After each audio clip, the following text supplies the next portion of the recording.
This is 60 Seconds for Sunday from the monks of St. Benedict's Abbey. In today's Gospel, we hear one of the most moving stories of the Gospels, the raising of Jesus' friend Lazarus. Indeed, besides the Passion account, it's one of the most detailed and developed stories in the Gospel of John. John draws our attention to every event and encounter that builds up this passage. So clearly, he wants us to understand something very great. He does not want us to miss it. For me, the greatness of this passage will always coincide with a pilgrimage to the Holy Land I went on shortly before joining the monastery. When we visited Bethany and the tomb of Lazarus, Father Vincent, our guide, asked us a question. What do I mean when I say good? A good job, good wife, good food.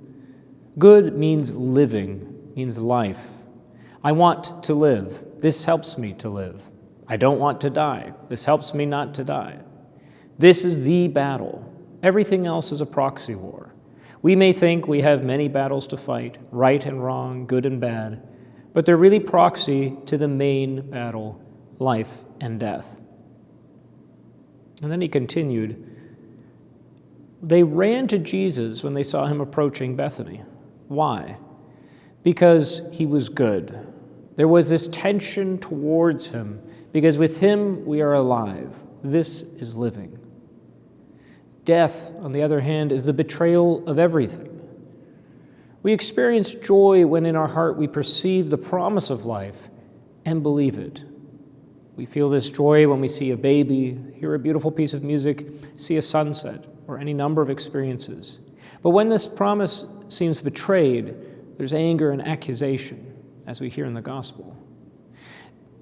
This is why Jesus takes pains to help Mary recognize who he is, not just as a definition, but as a presence that she personally knows and affirms, that is with her, and therefore conquers death in every moment. Jesus tells her, I am the resurrection of the life.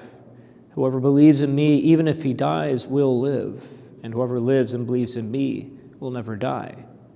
But then he adds, do you believe this? And she replies, yes, Lord.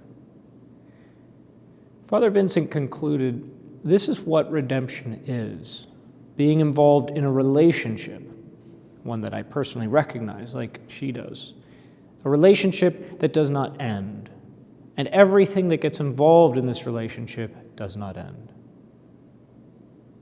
And this is why St. Benedict, as he concludes his rule, prays fervently for his monks and all that will follow his rule after them, saying, let them prefer nothing whatever to Christ, and may he bring us all together to everlasting life.